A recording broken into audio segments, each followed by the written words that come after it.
This is with a, oops, gosh. I've worn it with a scarf. I've worn it with a leather piece, just so simple. I mean, it's easy. Just pop it on the back and wear it. It's kind of a statement piece. And this is another necklace. I actually got the idea from Allie, who's here, to make this.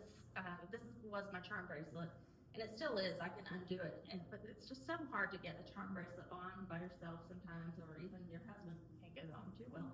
So I put it on this necklace. This is just a chain from Michael's, and I got these lobster clips and clipped it right on. And now it's even more fun because you know how charm bracelets get caught on everything, and this is just a lot more fun to wear in my book. There's so many things you can do with mink, and again, maybe not politically correct in some circles. I've had people say things about my purse before, but I don't care. But this was my granny's, I think, or coat. We've had them made into purses. You can have a scarf made, key rings, teddy bears. We've had it all done just over the years, and it's just a fun way, even if you have scraps, to use. And my thought is they've already been made into a fur, so it's not like you're killing anything else to have it done. A friend of mine made this. This was my dad's ties years ago, way before he passed. He was getting rid of ties, so she made this into a skirt for me. I love that. It's so much fun. And she also made this for me with some of my old t-shirts. So, and even if they do have stains on them, it doesn't really matter. It just gives it more character. So that's kind of one of my favorite categories. There's just so much you can do. I'm sure you could find tons of things around your house to change up. I didn't want to pack these away. These were their shirts. My dad and my they still held their shape, their smell, their buttons, and their stories. So instead of folding them into a box, I turned them into something the kids and I can keep close. Now they're here, part of our everyday lives. What's something you couldn't pack away?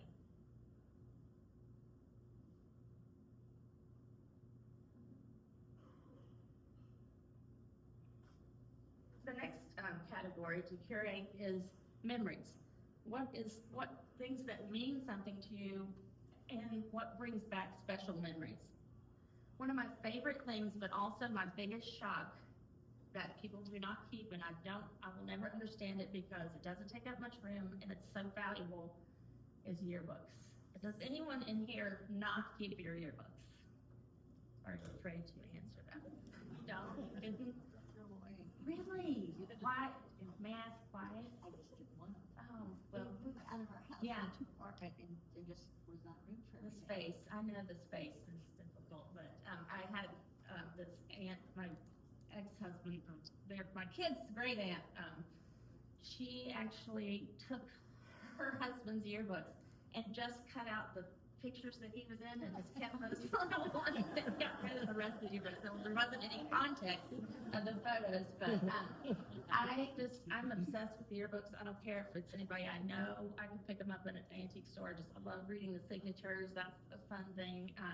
I love looking. I mean, Shauna and I have spent time looking over our old yearbooks and like, who is that? You know, it's such a great reference when people come over, pull them out. Show your kids, it's not only about the people, but it's about the times, like what they were wearing. What kind of the ads always fascinate me because they're just blank squares with the business name. Like they're nothing like the ads these days.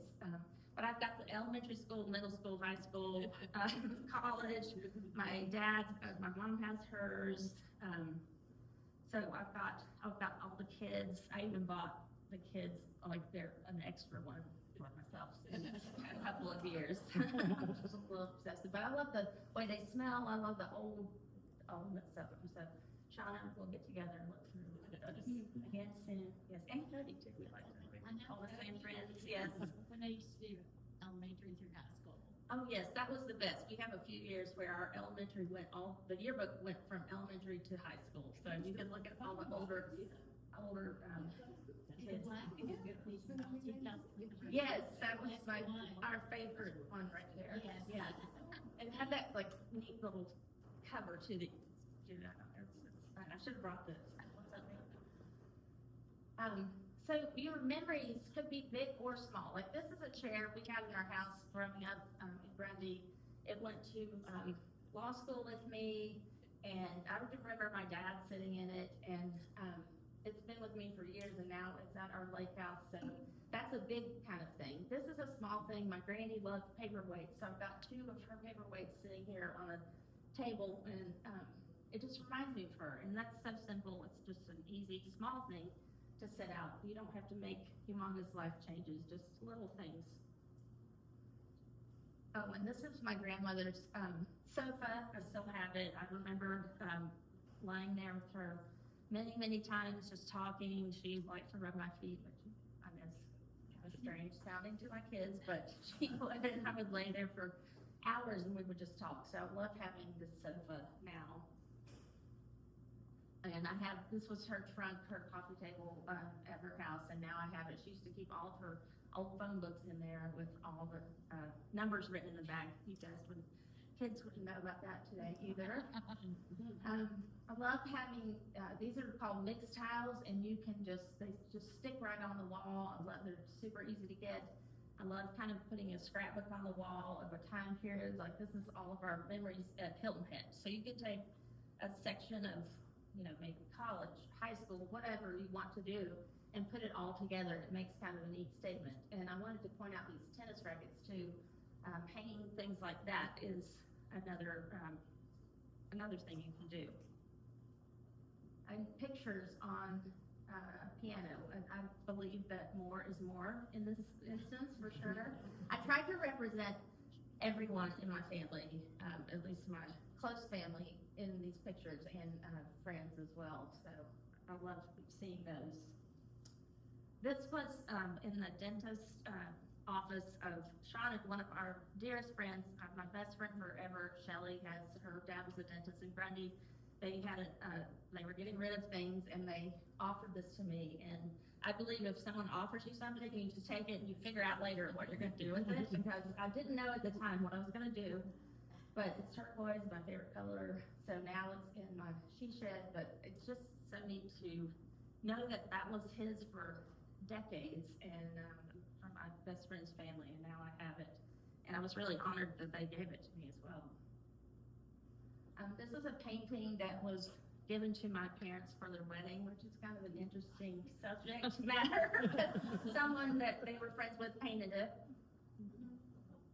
So I grew up with it in our house, and I love the colors so much, and Mom was parting with it, so she gave it to me. So I love the colors.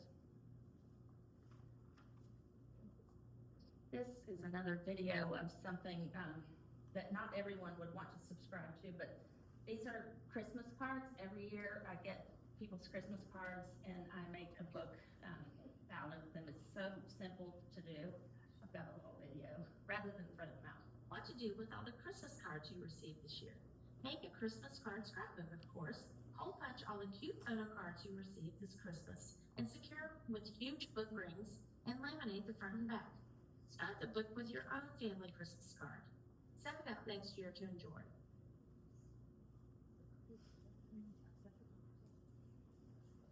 So this is my final category of living inside a scrapbook is memory makers. This is not things that maybe you've collected from somewhere else, but it's actually making it easy in your house to make memories. That's kind of my goal, is to make it easy to make those memories with the kids. And I hope that they will look back one day and realize that I did try to set everything up so that we could make lots of great memories in our home.